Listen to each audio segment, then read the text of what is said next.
Hello বন্ধুরা, সবাই কেমন আছো? আশা করছি সবাই খুব ভালো আছো এবং সুস্থ আছো।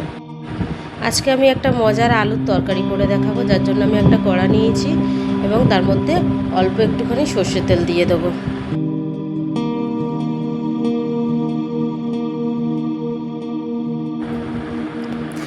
এবং ওই তেলটা গরম হয়ে গেলে ওর মধ্যে অল্প একটুখানি জোয়ানের ফোড়ন দেবো আর একটা কাঁচা লঙ্কা কুচি দেবো।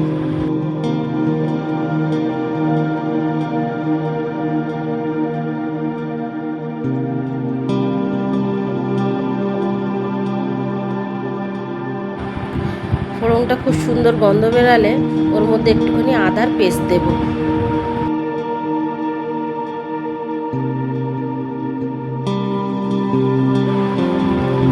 এবং ওর মধ্যে আমি একটু হলুদ গুঁড়ো আর একটু লঙ্কার গুঁড়ো দিয়ে দেব। লঙ্কার গুঁড়ো আর হলুদ গুঁড়োটা যাতে পুড়ে না যায় ওই জন্য আমি আলু সিদ্ধগুলোকে একটুখানি হাত দিয়ে ম্যাশ করে নিয়েছি, নিয়ে আর দিয়ে দিয়েছি।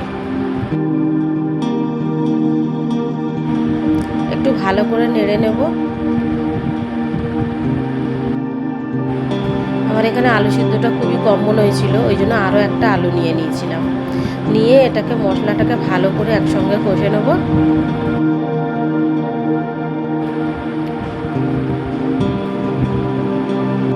শেষেতে একটুখানি জিরে মরিচ দিয়ে দেব।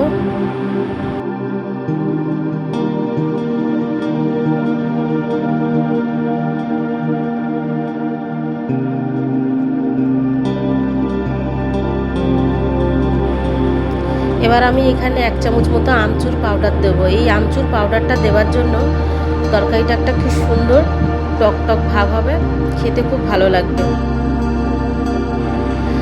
এবার যে যেমন ঝোল খাবে সেই অনুযায়ী আপনারা জল দিয়ে নেবেন। আমি এখানে বেশ মাখা মাখা করব, সেভাবেই জলটা দিয়ে দিচ্ছি।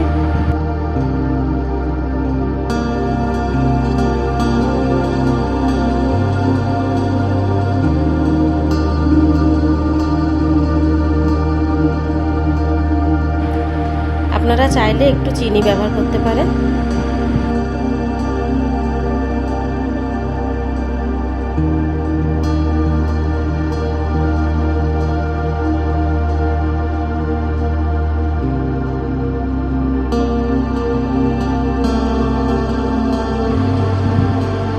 আমার এখানে নুনটা একটুখানি কম মনে হয়েছে, ওই জন্য আমি আর একটু নুন দিয়ে দিয়েছি।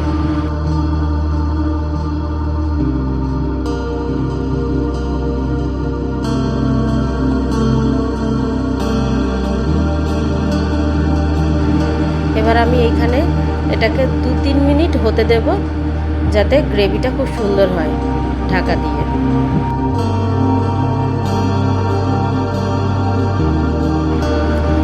আলুর তরকারি রেডি।